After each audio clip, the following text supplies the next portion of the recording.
Hey everybody, it's Mrs. Patch, and I'm here today to read A Little Spot of Sadness. And this is a story about empathy and compassion, written and illustrated by Diane Alber. Hi, I'm a peaceful spot, and this blue spot is a sadness spot. Well, what is a sadness spot? It looks like it needs a hug.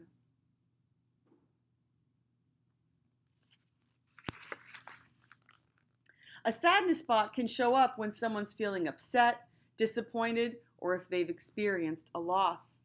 Sadness is one of the many emotions we can experience every day.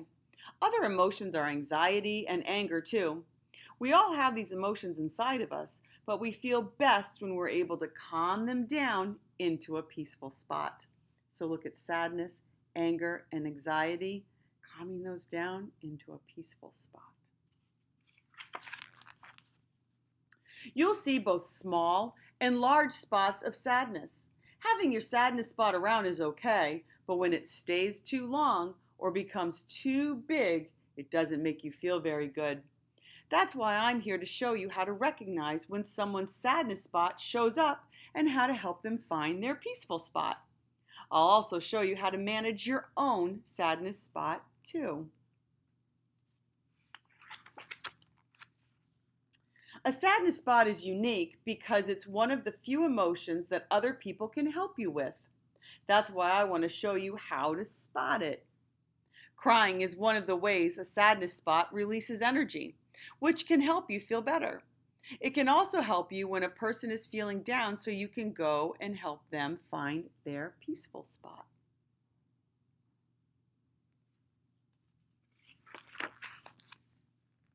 It's also important to know that a sadness spot may be there even if someone is not crying. You can look at their body language. If you see someone frowning or moping around, their sadness spot is definitely nearby. This person could use a friend. Look at his body language. He's frowning. He's looking at the ground. He's all hunched over. You can tell just looking at him that he's not feeling okay.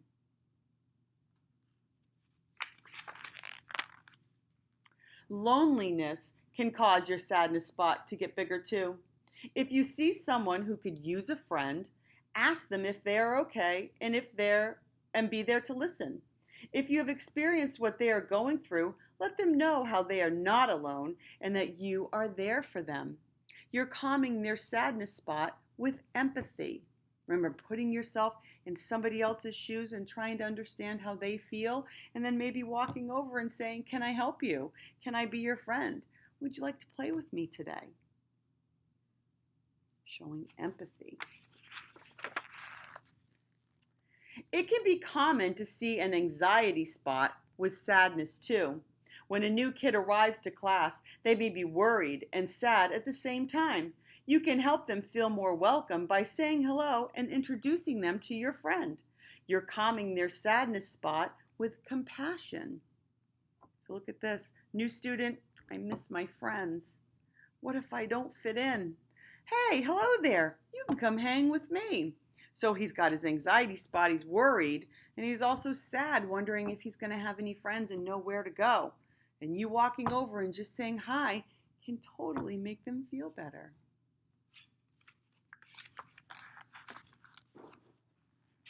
A sadness spot can be a little sneaky, like when it shows up before you decide on how to react to a problem.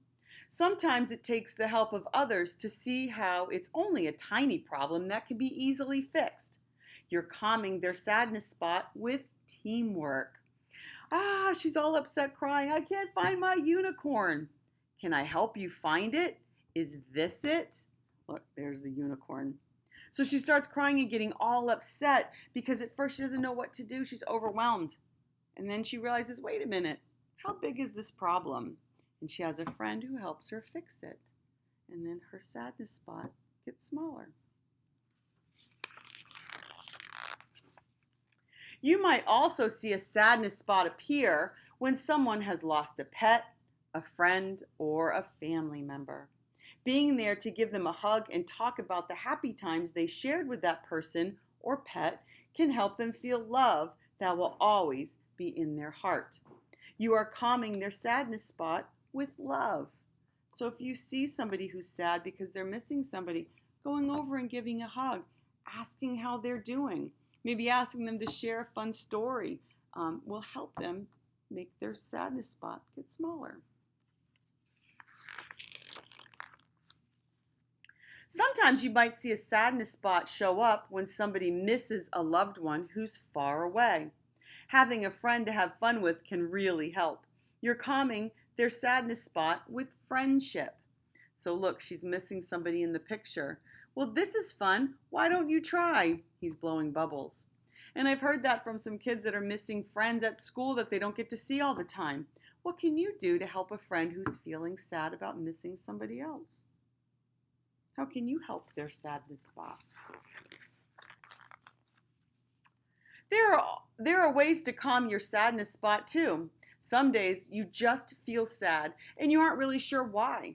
When you feel like being alone or nobody is there to comfort you, music, drawing, or writing can help you relax your mind.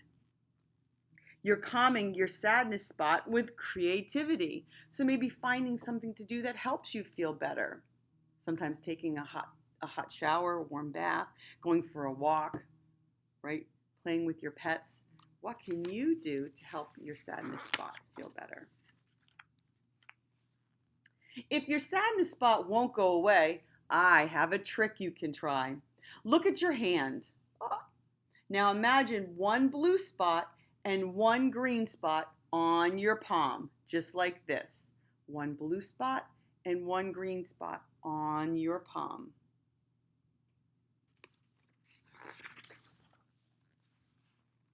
Repeat after me.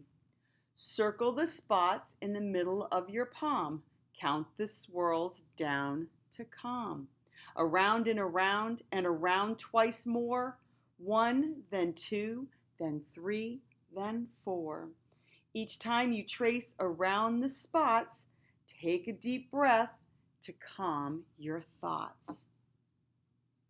So you're going to go and trace around the circles, taking deep breaths to calm your thoughts and your emotions and be able to get to that peaceful spot. So you're kind of mixing your sad spot with your calm spot. All right, everybody. Well, that is A Little Spot of Sadness. Thanks so much for taking the time to listen to my book, and I'll see you all soon. Take care.